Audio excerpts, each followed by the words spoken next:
Je vais maintenant vous faire la démonstration, gestion des documents à échéance et le suivi des arrêts maladie. Dans DocuWare, j'ai deux documents en attente dans le bac ressources humaines. Un arrêt maladie pour le salarié Florent Rojon et un contrat de travail pour le salarié Jules Tartampion.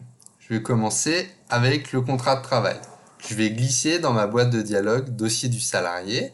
Je retrouve mes index obligatoires et mes index facultatifs.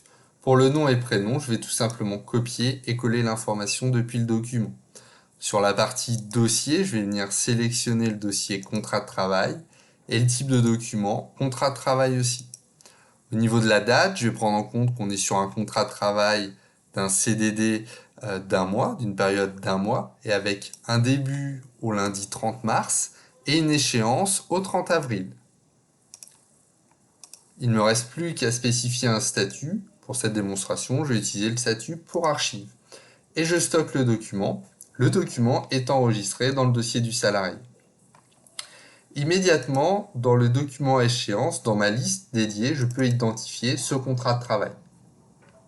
En termes de suivi du document, je vais utiliser les timbres mis à ma disposition pour faire évoluer la période d'échéance.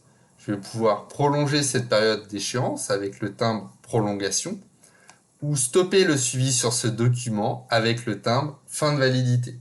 Pour cette présentation, je vais utiliser le timbre fin de validité pour stopper le suivi du document. Je peux rajouter un commentaire et par la suite appliquer mon timbre où je souhaite sur le document.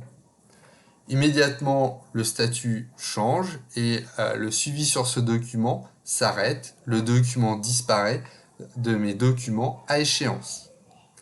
Deuxième présentation avec la gestion des suivis d'arrêt maladie. Je vais glisser ce document dans ma boîte de dialogue de stockage dossier du salarié. Je vais indiquer le nom et prénom du salarié depuis ma liste qui est à ma disposition, Rojon Florent. Et là, je viens sélectionner dans ma liste dossier, gestion des absences, type de document, arrêt de travail. Il ne reste plus qu'à indiquer la date de début de cet arrêt de travail. On va prendre en compte le lundi 30 mars et un arrêt avec une échéance au 31 mars. Je vais sélectionner là aussi un statut pour archive. Et je stocke le document. Le document est enregistré dans le dossier du salarié. En termes de suivi, je vois que dans ma liste suivi des arrêts de travail, je peux identifier l'arrêt de travail que je viens de déposer. De la même manière, je retrouve les mêmes timbres pour la prolongation de la période ou la fin de validité. Je vais cette fois utiliser la prolongation de mon arrêt de travail. Je vais importer pour le même salarié, Florent Rojon, dans mon exemple, un nouvel arrêt de travail. Je retrouve cette nouvelle arrêt de travail pour une nouvelle période du mercredi 1er avril au vendredi 3 avril directement dans mon bac. Je vais pouvoir rapprocher mon arrêt de travail en cours avec le nouvel arrêt de travail communiqué. Je vais tout simplement glisser depuis mon bac le document pour le déposer sur l'arrêt de travail en cours dans la liste suivi des arrêts de travail. Je vais regrouper ces deux documents avec la fonction trombone.